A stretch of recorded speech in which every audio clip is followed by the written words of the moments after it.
A minha formação acadêmica é em Ciências Sociais, tenho uma pós-graduação em Sociologia Política, Ciências da Religião e Teologia. De modo que a minha área, na verdade, é apologética, né? Que o pastor chama de caçadores de heresia. Mas, dentro da área da apologética, cabe também a política, que é uma área que eu gosto muito. Na minha casa, todos estão, pelo menos, não são ativistas políticos, mas pelo menos estão conscientizados politicamente, desde o meu filho mais novo até a minha esposa, que é bem ativista política mesmo, ela pegou gosto pela coisa. Então a gente sempre está trocando ideias, sempre debatendo, sempre levantando questões. E eu quero parabenizar a igreja, o evento todo aí, a organização, o pastor, com a liderança aqui da igreja presbiteriana, por colocar justamente próximo à eleição um debate interessante, né? Quando a maioria das igrejas não quer nem tocar em política, né? Vocês conseguem levantar um evento desse para nós termos informações e debates referentes a uma área tão preocupante para a igreja. Porque uma igreja que não se preocupa com política, irmãos, ela já está tomando uma posição política, como disse o pastor, né? O apoliticismo, ele é tão político quanto o ativismo político, só que em lados opostos. A minha palestra hoje, ela tem como objetivo simplesmente trazer algumas informações da conjuntura política brasileira. Tá? Quando a gente olha para o nosso cenário, o nosso histórico político nacional, e a gente costuma qualificá-lo com um jargão: político é tudo vagabundo, político nenhum presta. De onde que nós trazemos isso? De onde que nós adquirimos essa noção de que político não presta, de que a política não deve se misturar com a igreja? Então nós temos alguns pressupostos, alguns princípios, pelos quais nós devemos pautar todas as nossas falas, todos os nossos discursos, as nossas narrativas. E eu acredito que, dentro da minha área, né, que é a sociologia, a gente pode navegar um pouquinho para sair um pouco do senso comum. Então, qual é o objetivo da nossa palestra? Primeiro objetivo. A primeira parte da palestra, e eu queria que o pastor me ajudasse nisso também, porque eu sou péssimo. Quando estiver faltando 5 minutos aí, você pode erguer a plaquinha, tá bom? Como a gente faz lá em Santos. A primeira parte, então, eu quero falar com vocês sobre identidade social, tá? Como nós navegamos no nosso social. Vamos falar um pouquinho sobre a nossa herança cultural, a nossa construção de identidade social. E num segundo momento aí nós vamos falar realmente sobre política e religião, ok? Muito bem. Quem conhece essa frase aí? Quem já falou essa frase? Isso, confesse aí, vamos lá. Igreja é o lugar melhor para se confessar. Política, religião e futebol não se discute. Não é? Quantas vezes você já ouviu e até já falou sobre isso? Essa frase, irmãos, ela não diz respeito apenas a limitações de assuntos. Ela não diz respeito a opções de opiniões.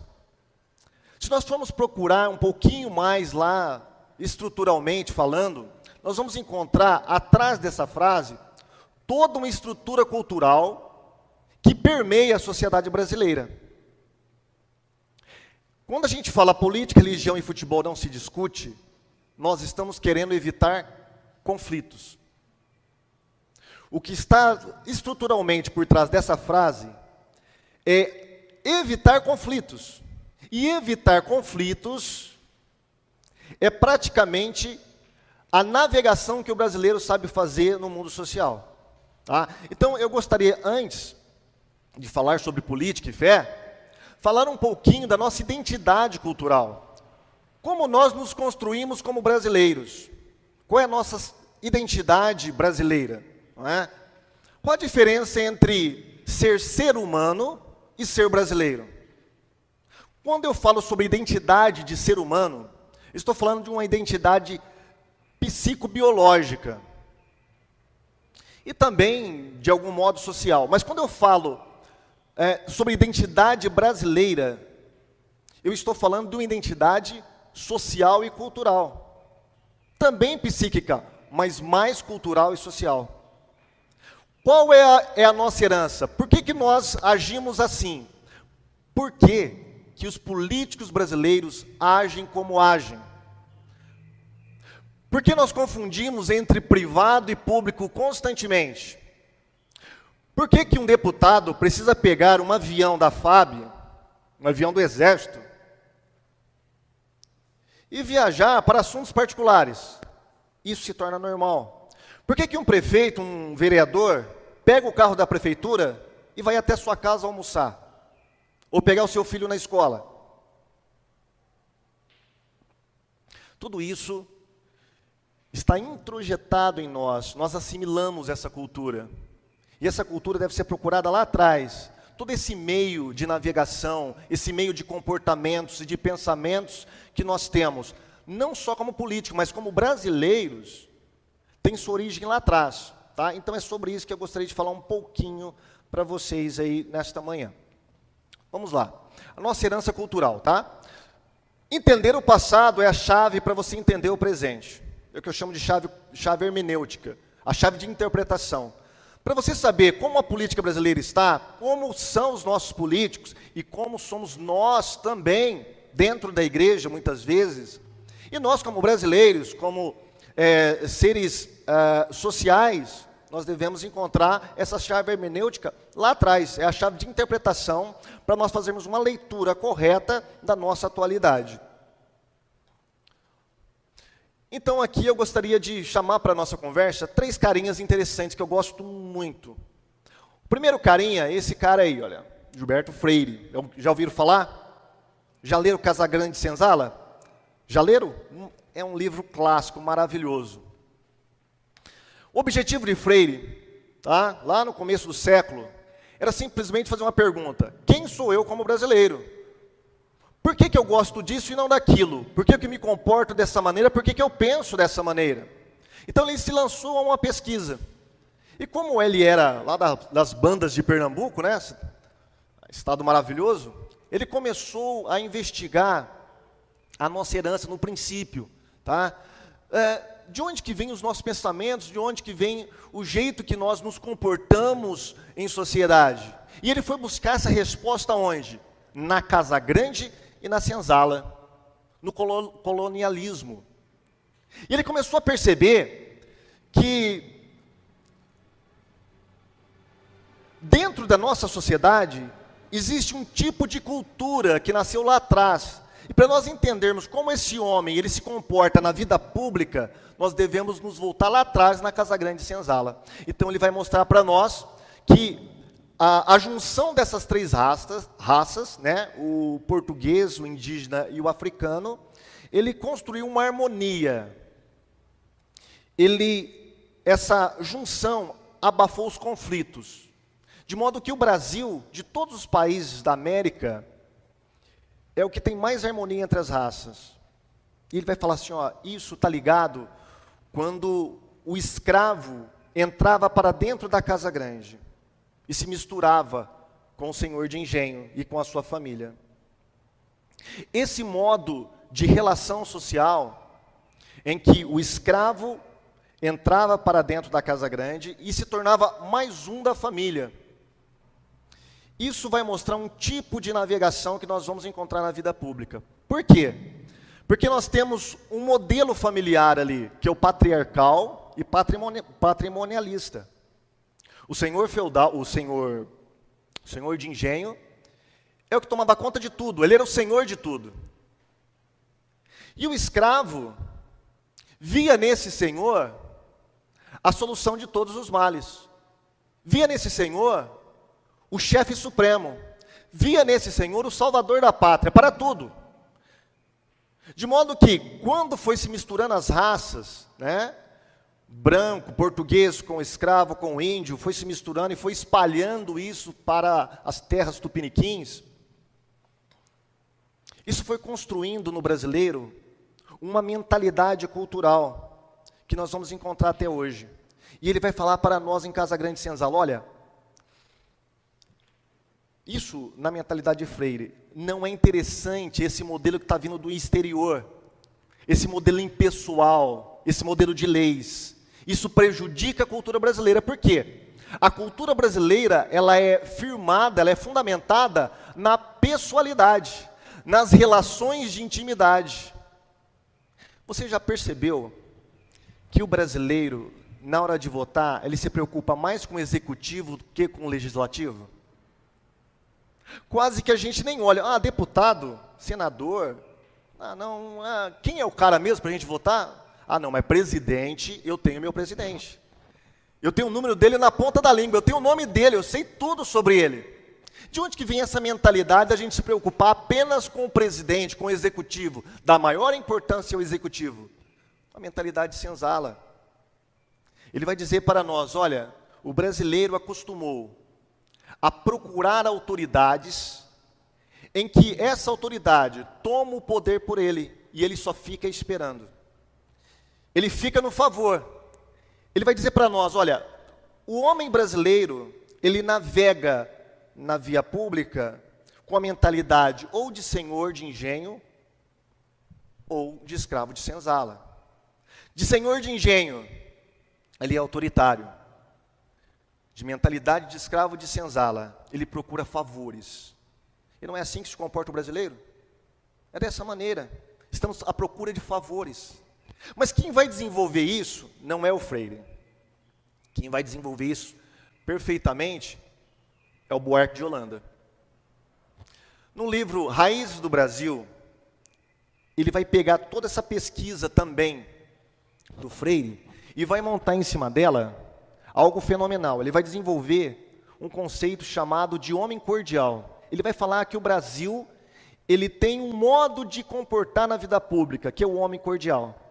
Quando ele começa a escrever o seu livro, ele está lá em Berlim, ele está na Alemanha, e ele vai mergulhar nos escritos de Max Weber. Ele vai utilizar toda a metodologia de Weber para fazer uma análise da conjuntura brasileira. Então ele vai falar para nós, olha, o nosso problema está lá na colonização. Nós herdamos a cultura e a herança portuguesa. E ele vai falar para nós, olha como que era a cultura portuguesa, é essa aqui, olha. Primeiro, Portugal é diferente de todos os países da Europa, até hoje. Não sei se vocês sabem, muitos europeus não gostam de portugueses. Eles não gostam, outros europeus de outros países. O europeu, ele não era dado a estratégias, a planejamento. O europeu vivia da dependência divina. Daí, porque a nossa colônia é completamente diferente da americana. A americana era uma colônia de planejamento, de estratégia. A nossa colônia era de providência. Então nós viemos aqui, implantando todo um sistema agrícola, que dependia do quê? Dos céus. Nós dependíamos dos céus. Os grandes engenhos dependiam do quê? Da chuva que Deus manda. Essa era a mentalidade portuguesa. Portugal, ele dava mais valor ao status do que ao mérito. Ao contrário dos Estados Unidos. A mentalidade americana é completamente diferente. Já vem uma mentalidade totalmente já fundamentada no protestantismo. A mentalidade portuguesa é totalmente fundamentada no catolicismo. Então, a mentalidade portuguesa, ele vai falar para nós, é uma mentalidade de aventureiros. Tanto é que o Brasil se torna... Obrigado, minha querida. Você tem um pontinho no céu, viu? Muito bem. 2 copos ainda. É uma mentalidade de aventureiros. Então, ele vai falar para nós... Dessa maneira, e é bom a gente lembrar, quando ele escreve esse livro, ele está preocupado com a transição da era Vargas, 1930. Ele escreve o livro em 1920, mas preocupado já com 1930.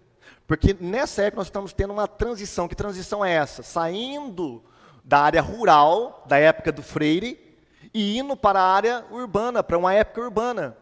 Uma época onde o capitalismo está sendo implantado no Brasil. E quando nós falamos em capitalismo, nós temos que lembrar de uma coisa muito fundamental no capitalismo, que é a burocracia. A burocracia, no Brasil, ela se transformou em algo que chega à beira do empecilho, né? De algo que a gente não gosta. Falou em burocracia, meu Deus, já lembra do quê? De banco. não é? De cartório, de papelada, de coisa que vai demorar. Mas a burocracia, na mentalidade de Max Weber, lembra que ele está bebendo em Weber? Ela é muito boa, porque ela preza pela eficiência, impessoalidade, pelo governo das leis, pela meritocracia. Isso é burocracia. É isso que fez o capitalismo ir para a frente. Então ele tem essa visão, olha, como que eu devo ensinar agora o homem público brasileiro que está fazendo essa transição do campo para a cidade? Ele vai falar assim, olha, nós estamos saindo do campo com a mentalidade de homem de casa grande. Nós estamos saindo do campo com a mentalidade em que ou eu tenho a mentalidade de escravo de senzala ou de senhor de engenho. E nós estamos levando isso, essa pessoalidade, essa intimidade, tá? Esse modo de mandar e de receber favores para a vida pública. Isso vai dar coisa errada, gente. Porque você tem choque de duas mentalidades. Uma mentalidade capitalista, onde você preza a meritocracia, o governo das leis, com a mentalidade de pessoalidade familiar. Então ele vai dizer para nós, olha o que está acontecendo. Os filhos dos senhores de engenho, que está perdendo poder agora, porque o poder é transferido da casa grande para os grandes centros urbanos.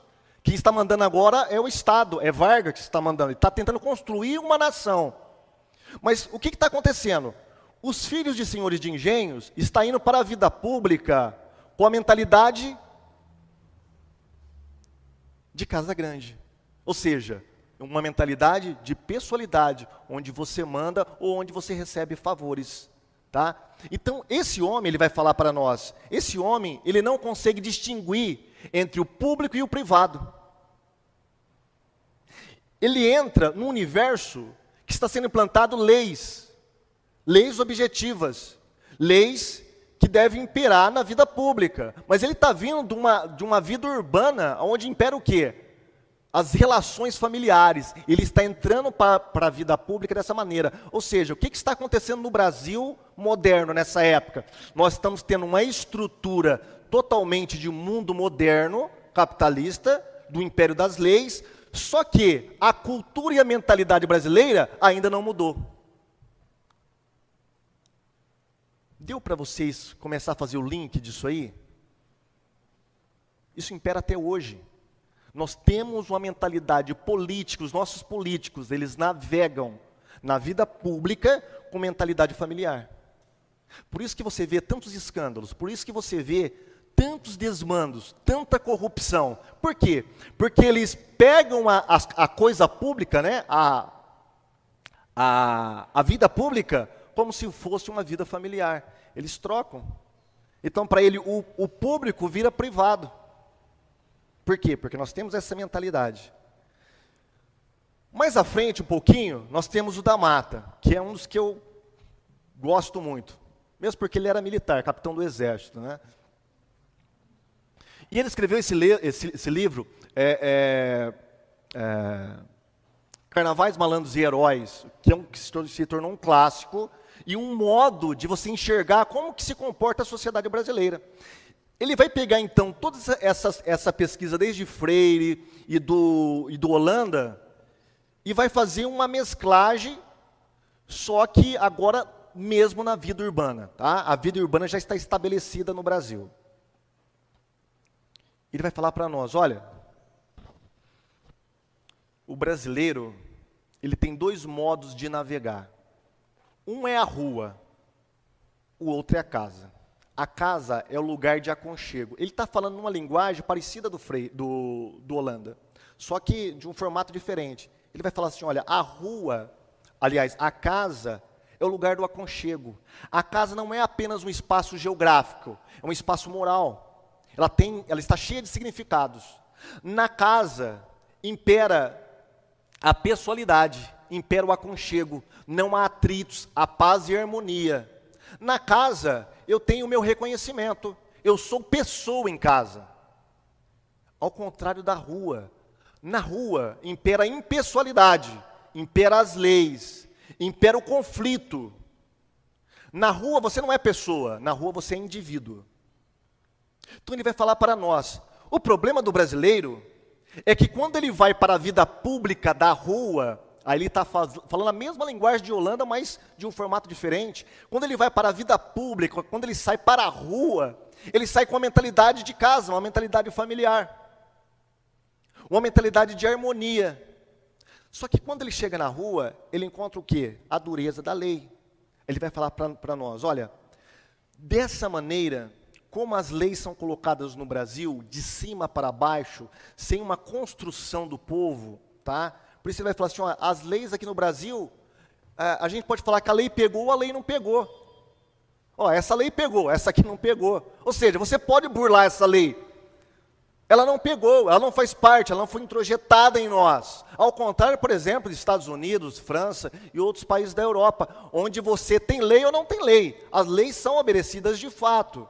No Brasil, não. Por quê? Porque as leis, ela choca com a cultura brasileira, porque ela é colocada de cima para baixo. Então, deste modo, como que o homem brasileiro, ele navega no espaço social? Não tem outro modo, a não ser burlando as leis. E como que ele faz isso? Ele faz isso de duas maneiras. Através do jeitinho brasileiro ou através do que? Você sabe com quem está falando? O jeitinho brasileiro nada mais é do que a mentalidade de escravo, em busca de favor. Você sabe com quem está falando? É o senhor de engenho falando. É o autoritarismo. É os dois modos que nós encontramos para burlar a lei como brasileiros. Por quê? Nós temos mentalidade familiar. O Buarque de Holanda vai falar para nós, olha, o brasileiro é o homem cordial. Tanto é que o Brasil ele é conhecido pelo quê? Pelo calor, não é? A harmonia. Nós adoramos dar tapa nas costas. Eu cheguei ali e já dei um abraço no pastor Aécio. Né? O brasileiro gosta de abraçar, gosta de pegar. Ele vai falar para nós, olha, o homem cordial não é o homem gentil.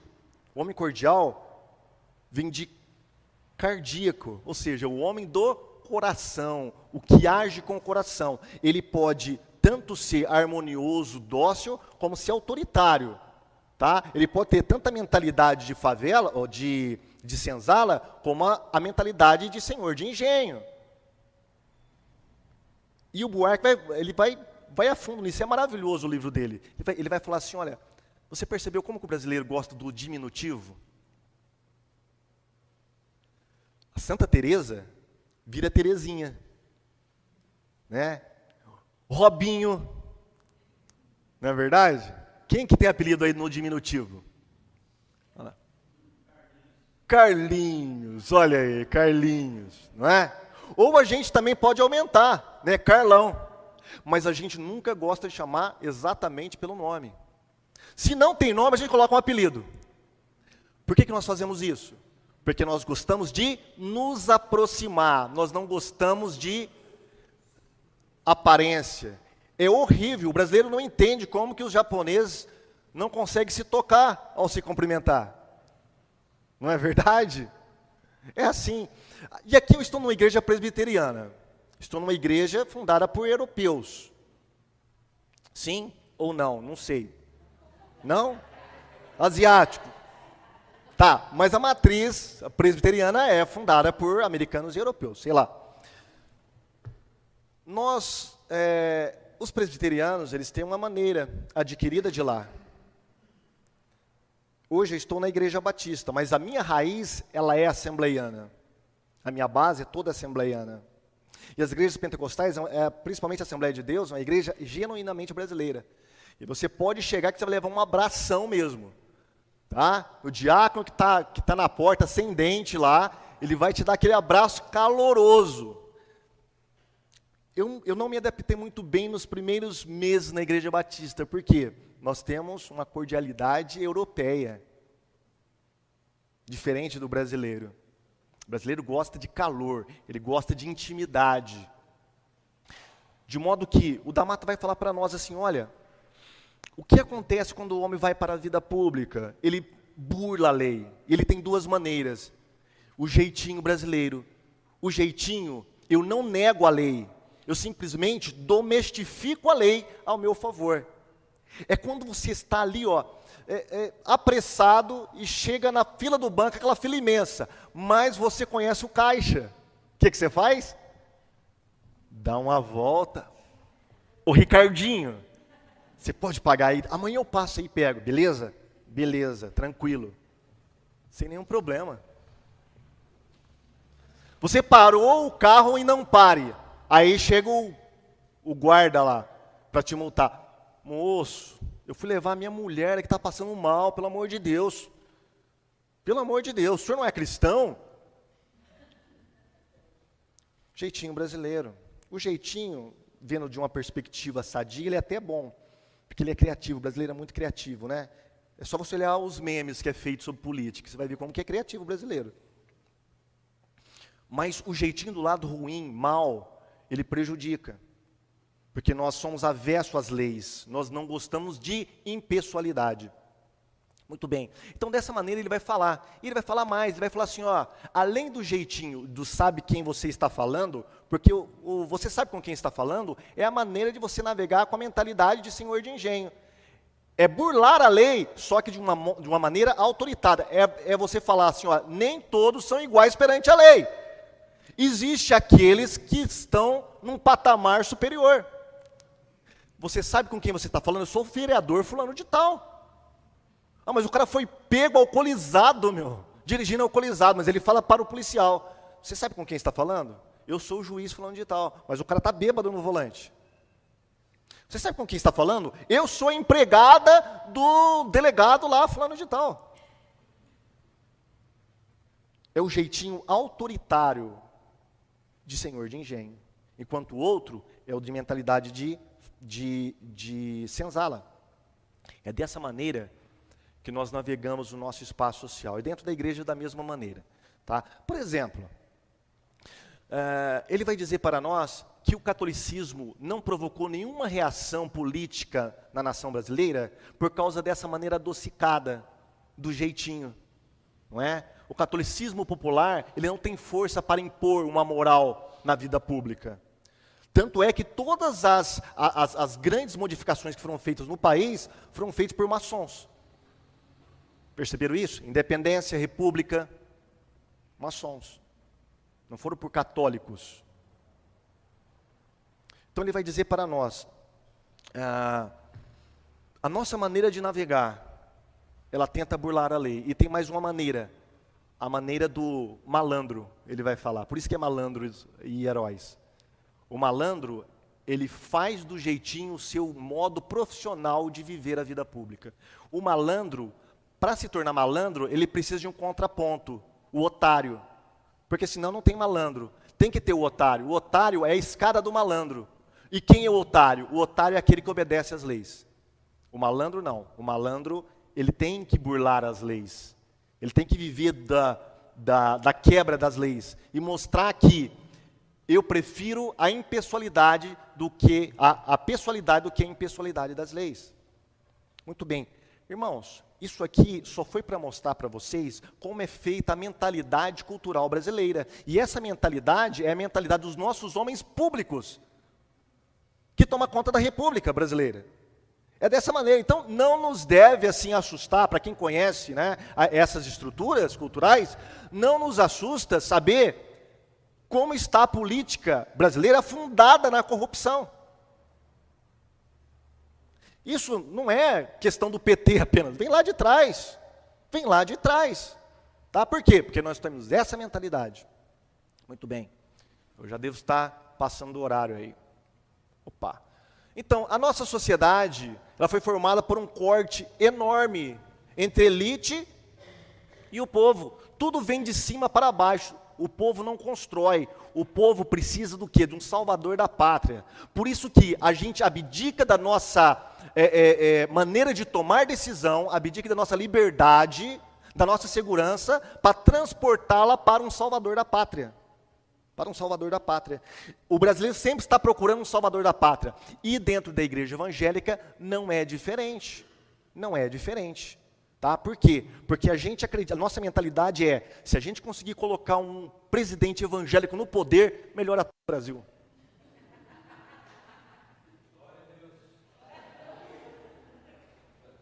Será? Será? Percebeu que a gente tem ideias messiânicas? O brasileiro está à procura de um Messias. Entendeu? Messias.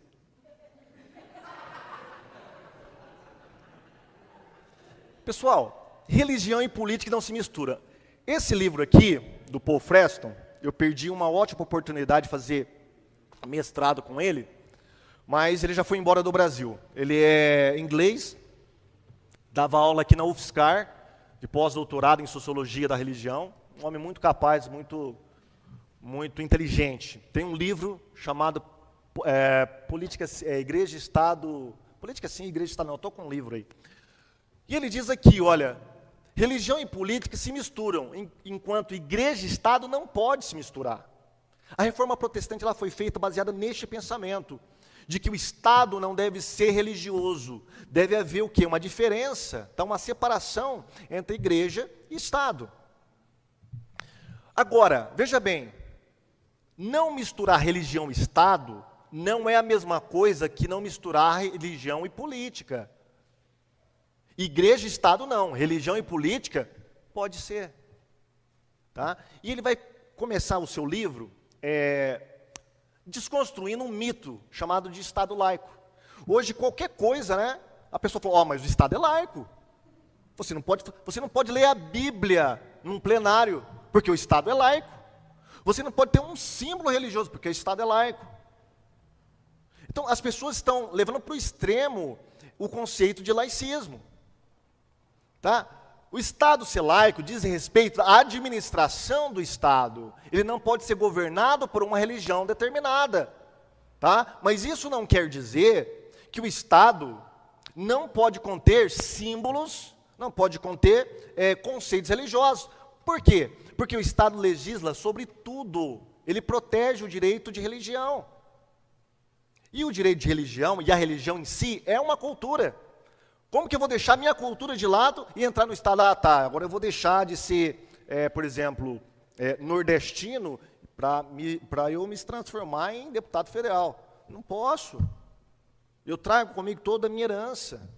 Quem é ateu, leva toda a concepção ateia para dentro do Estado.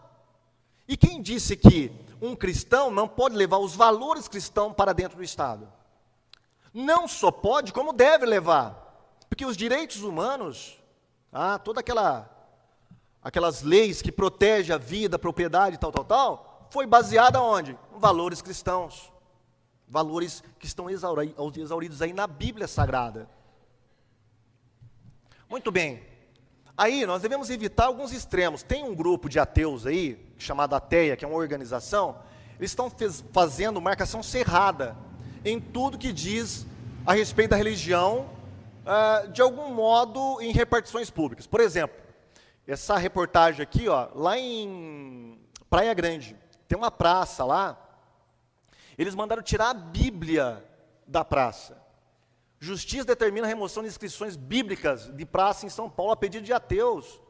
Na minha região lá, na cidade de Araraquara, essa mesma organização entrou também na justiça para que a Bíblia não seja lida em plenário. Gente, tudo baseado no quê? No conceito de Estado laico. Logicamente que isso é um falso conceito, né? A gente deve evitar isso aqui. Lógico que nós não só podemos, como devemos levar os valores cristãos para dentro da vida pública, sim. Só que também tem um outro lado da moeda, né? Tem um outro lado da moeda. Né? E a gente está vendo aqui. Quando políticos, quando líderes religiosos,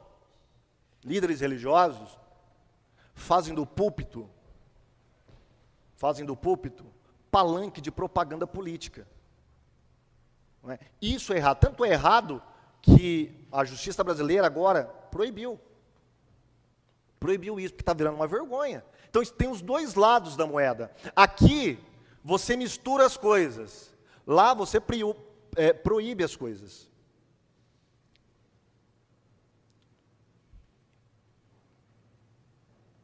Agora, o que tem a ver Jerusalém com Brasília, gente? A frase o que tem a ver Jerusalém com Atenas, né? É a frase de Tertuliano, que ele era contra. a filosofia. Então ele falava, o que tem a ver Jerusalém com Atenas, né? A filosofia com a teologia, com a Bíblia. Na visão dele não tinha nada a ver. A nossa pergunta é, o que tem a ver Jerusalém com Brasília, gente? O que tem a ver? Tem a ver ou não tem a ver? O que vocês acham? Sim ou não? Sim ou não, pessoal? Tudo bem, lógico que tem a ver, né? Lógico que tem a ver. Só que a gente está numa situação muito grave, tá? Qual que é a política evangélica que nós temos? E quem são os políticos evangélicos? Ou os evangélicos políticos que nós temos? Eles estão representando bem os valores cristãos? Ou eles estão apenas reproduzindo essa mentalidade que eu acabei de descrever para vocês? Eu costumo falar que a política não faz o ladrão. O cara já vem ladrão. Tá? Ali ele apenas tem a ampla oportunidade de se manifestar como tal. Um candidato evangélico que se corrompe na política, ele já está corrompido dentro da igreja. Muitas vezes, irmãos, o sistema eclesiástico dentro das nossas igrejas, ele propicia a corrupção. Tá? E dependendo do modelo eclesiástico que você adota, ou seja, o de monarquia, né? O episcopal, ou o presbiteriano, ou o congregacional, esses três modelos básicos que nós temos, né, de eclesiástico, ele pode se aproximar mais para propiciar a corrupção ou não. Por exemplo, eu acredito que o modelo episcopal ele é mais suscetível à corrupção. Olha como que funciona o negócio. O pastor fulano de tal, que é o presidente da igreja, tá ali, ele é o mandatário de tudo. Ele não tem nenhum corpo de obreiros que freia as suas decisões. Ele manda, ele é o chefe supremo, é o senhor de engenho. Então, ele vai fazer um evento, um grande evento. E para esse evento, ele vai precisar, por exemplo, de ônibus de graça. Onde que ele vai? Ele vai lá no vereador Zezinho fulano de tal. Ô Zezinho, eu preciso de ônibus, meu filho, para a igreja, para a obra de Deus. O Zezinho não tem empresa de ônibus, ele é vereador. Onde que ele vai recorrer? Na empresa fulana de tal, na empresa Vai com Deus. Chegou na empresa Vai com Deus, ele vai pedir alguns ônibus, baseado no quê? No seu status de vereador. Ele pede o ônibus, a empresa concede. Eles concedem porque eles são bonzinhos, porque são cristãos? São republicanos? Não, sempre visando o interesse. Cede 2, 3 ônibus. Não, vereador, o que o senhor precisar, vereador? Estamos com as portas abertas. Cede o ônibus para a igreja. Só que a prefeitura, quando vai fazer licitação, quando vai ter que colocar uma empresa nova, essa empresa Vai com Deus, vai concorrer com as outras. E o vereador, ele vai ser um dos que vai votar a favor ou contra. Na hora dessa empresa ganhar isso, ela vai onde? No vereador Zezinho. E aí você tem o quê? Um ciclo de corrupção. Tá? Por quê? Porque o vereador Zezinho, que cedeu o ônibus para a igreja, para ir ganhar a eleição, onde que ele vai? No pastor. O pastor, que é o senhor de engenho, vai controlar todo o rebanho, que a gente viu aqui atrás, vai controlar toda a massa, e fazer a massa votar no vereador Zezinho. De modo que, quando o pastor fulano de tal precisar de alguma coisa, tijolos, argamassa, tudo que ele precisar para construir a sua nova igreja, vai aonde? No vereador Zezinho. O vereador Zezinho vai aonde tem essas coisas. E essas pessoas vão voltar no vereador. E aí a gente tem um ciclo de corrupção. Agora, imagina um político saindo dentro deste molde e entrando na vida pública. Você acha que ele vai levar ética para dentro da vida pública, mesmo sendo cristão? Sabe por quê? Porque ele já está viciado dentro da sua própria igreja. A falta de ética começa aqui dentro entre nós. Então, não é de admirar, que eu vou mostrar para vocês, o que está acontecendo, irmãos. 32 deputados da nossa bancada evangélica, frente parlamentar evangélica, estão envolvidos em corrupção. Olha lá. Perdão. Opa. Meu Deus, já me perdi aqui. Aqui. Apertei o botão errado. Peculato, furto ou apropriação de bens ou valores públicos. Tá? Improbidade administrativa, corrupção eleitoral, abuso de poder econômico, sonegação fiscal e formação de quadrilha. 32. Isso levou essa mulher aqui, filha de crentes, que eu acho que ela não é mais evangélica, a escrever esse livro. Em nome de quem? A bancada evangélica e seu projeto de poder. Por que isso? Porque não basta ser crente, não basta ser evangélico, não basta ser cristão. Você tem que levar para a vida pública os valores e a ética cristã. Quando a gente sai de uma posição apolítica, do apoliticismo que nós tínhamos antes, né? Política é coisa do diabo, irmão. O que é isso? Eu me converti ouvindo essa narrativa. Política é coisa do diabo, é coisa do mundo. Crente não se envolve com isso. Então a gente tinha essa mentalidade, né? Então a gente sai de uma mentalidade apoliticista e vai para uma mentalidade completamente oposta, com sede de poder, e acreditando que se a gente colocar um político evangélico lá dentro, tudo vai sanar na nação, tudo vai virar um paraíso na terra. Não é. Deixa eu ver aqui. De modo que o Paul Freston ele vai falar assim para nós, olha, o problema ético reflete as fraquezas das igrejas. Os escândalos não são problemas individuais, são deficiências de ensino e modelos de liderança. Os políticos evangélicos são a cara da igreja, que não queremos ver. Nossa teologia passa por cima da ética pública. E aí ele vai nos dar duas perspectivas políticas evangélicas atuais. O pessimista alienado. Sempre estou voltando na moça oriental lá. Talvez o ar da igreja aqui, né, irmã? Pessimista alienado é o que não quer ver nada de política. Ó, irmão, isso aí é coisa do diabo, é coisa do mundo. O meu negócio é com o reino de Deus. E o pobre coitado não sabe que ele vai precisar comprar, comer, vestir a família, e tudo isso depende de política.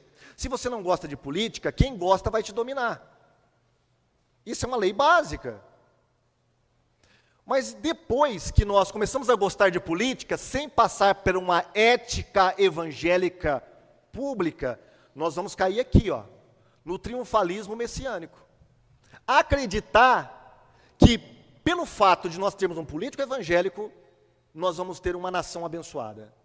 E o pior, muitas vezes, esses políticos evangélicos estão administrando a nação a partir de uma teologia viciada e herética, que eu vou falar para vocês que o Paul Freston fala.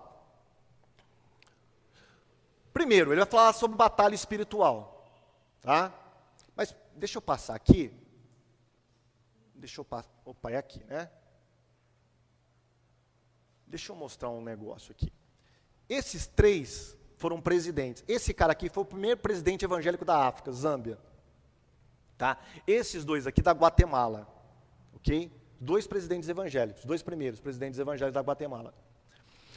O Frederico Chiluba, ele era sindical, foi preso, tal, se converteu na prisão, concorreu democraticamente às eleições, que quando a Zâmbia começou a se abrir para a democracia, ele foi, concorreu, ganhou disparado do seu concorrente, lá, do seu opositor. O que ele fez? Primeira coisa, convocou todos os ministros das igrejas para a presidência. Para quê?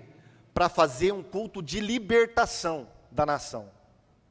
Orar para expulsar todos os maus espíritos da Zâmbia. Ele acreditava que a nação estava dessa maneira pela maldição dos seus antepassados por causa da idolatria, em adorar espíritos. Solução simples, vamos chamar todos os pastores, a gente faz um exorcismo aqui, declara que a nação da Zâmbia é cristã a partir de agora, nós entramos num pacto com Deus e aí tudo vai melhorar. A Zâmbia vai passar de devedor para credor.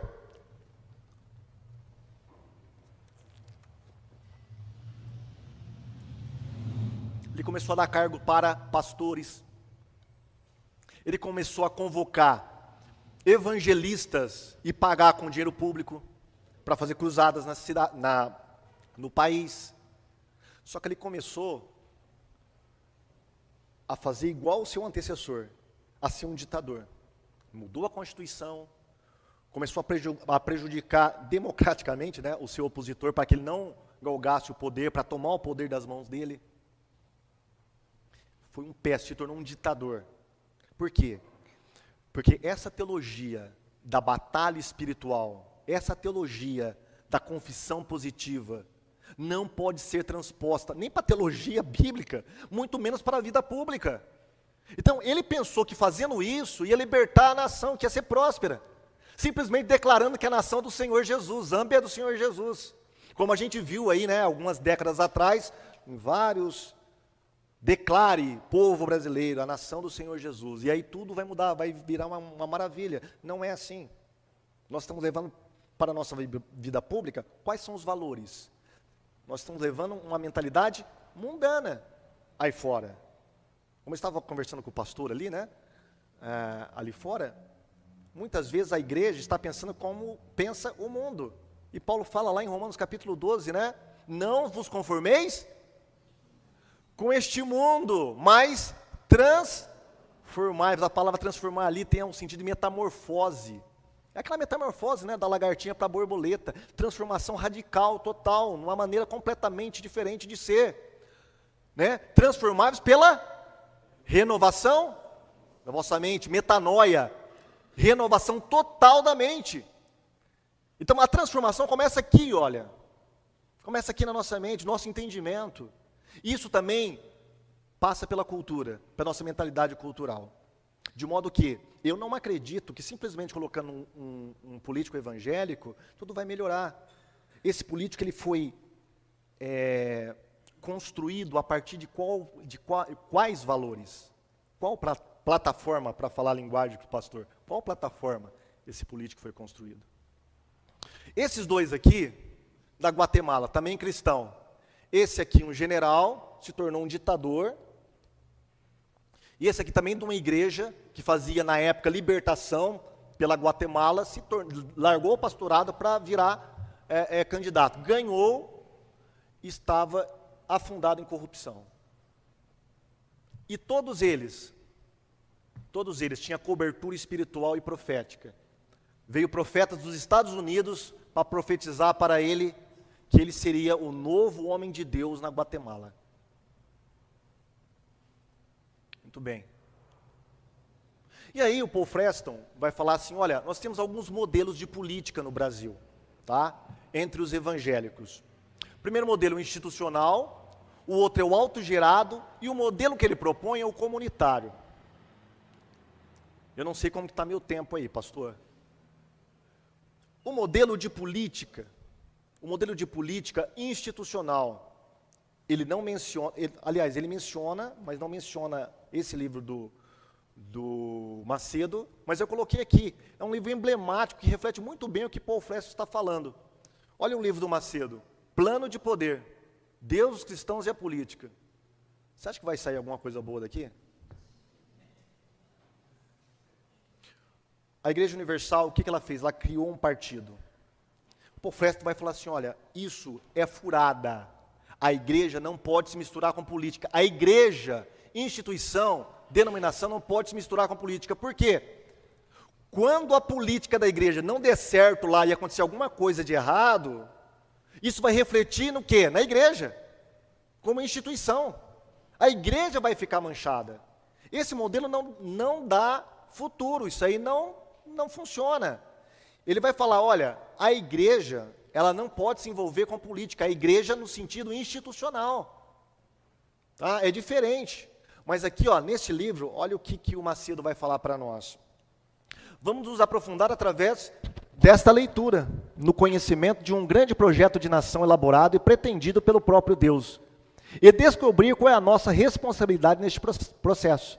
Desde o início de tudo, ele nos esclarece de sua intenção de estadista e de formação de uma grande nação. Ou seja, ele está com a mentalidade do Antigo Testamento, teocrática. A igreja não é teocrática. A igreja não é uma nação nos moldes do Antigo Testamento. O que o Bispo Macedo está querendo? Poder.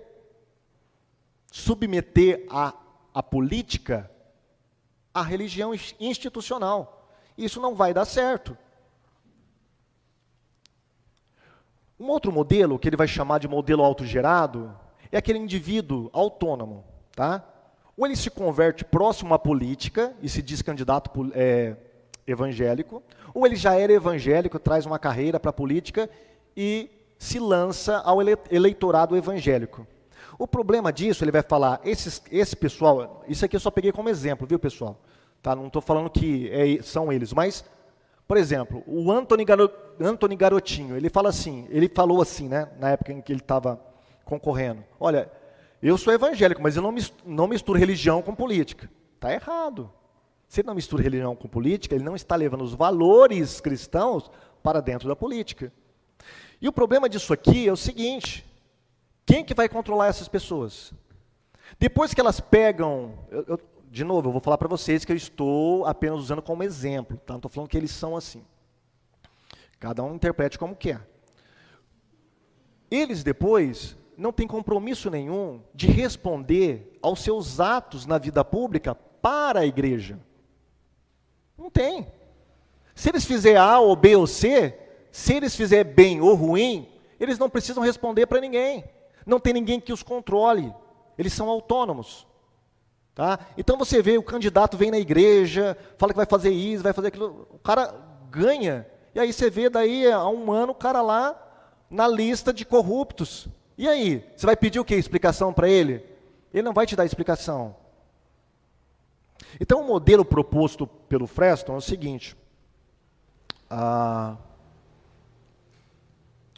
É aqui. É um modelo comunitário. É um político assessorado por um grupo de pessoas cristãs. Não é a igreja institucional.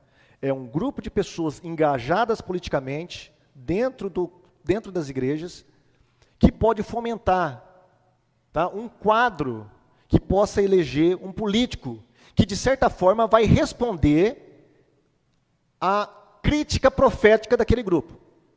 Quando tiver que criticá-lo ou consertá-lo, ele vai dar ouvido. Essa é a proposta dele. Então ele fala, olha, nós devemos pular da simples conscientização para a formação de quadros. Tá? Devemos ir além da conscientização política e formar quadros.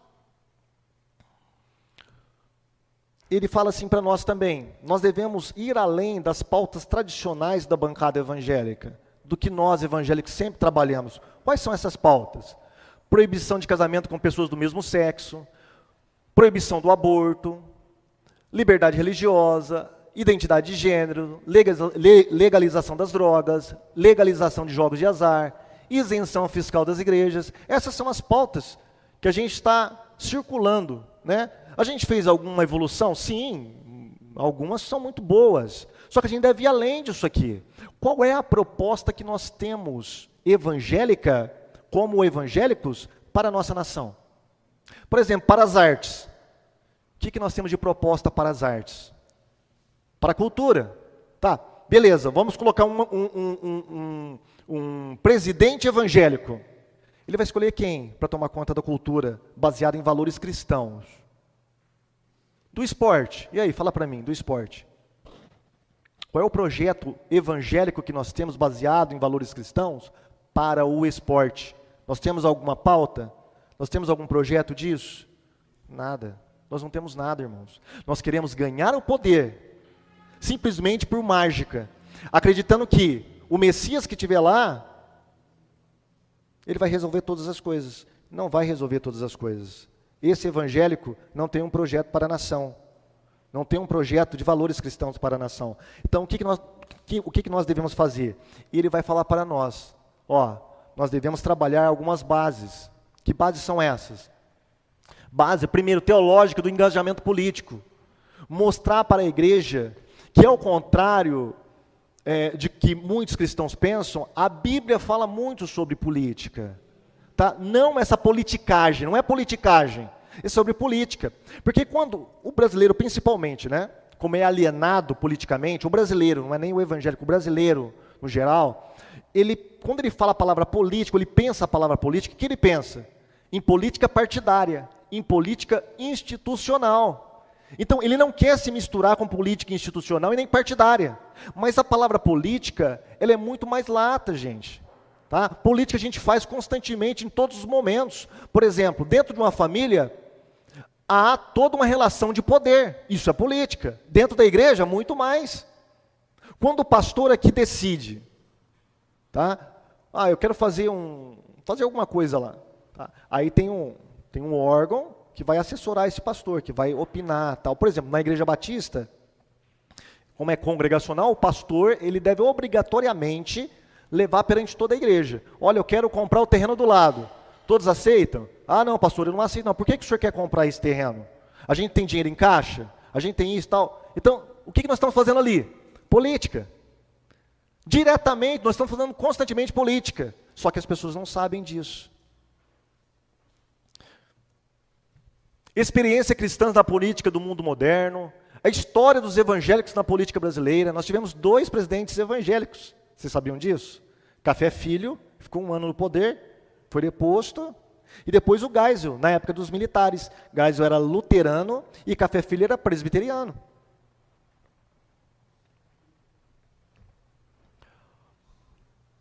Organização de campanhas e exercício de mandato, realizar debates sobre o processo eleitoral e de candidatos, reunião para escolher nomes e propostas políticas, isso é importante. Não é só simplesmente escolher a pessoa, olha, esse aqui, como eu era da minha antiga igreja, simplesmente pegava, o fulano de tal agora que vai ser o político. Tá, e aí, o que esse cara vai fazer? Ele não fala nada. Só foi escolhido, todo mundo vai ter que votar nele. Por que eu vou ter que votar nele? O que ele vai fazer? Escolher pessoas estruturalmente ética e popular no meio evangélico, que dê bom testemunho. Lembra o capítulo 6 de Atos? Como que eram escolhidos os diáconos? Pessoas de bom testemunho na comunidade, não é? E essa última aqui não é dele, é minha, que eu acho imprescindível, investimento na educação política formal nas igrejas. Eu já estou escrevendo um projeto para a minha igreja, e vou levar o pastor para formar grupos de estudo, em princípio, grupos de estudo sobre política na igreja. Nós precisamos mudar esse quadro. A gente precisa educar politicamente os crentes, os evangélicos. Porque senão, irmãos, a gente vai ficar patinando sempre. Tá?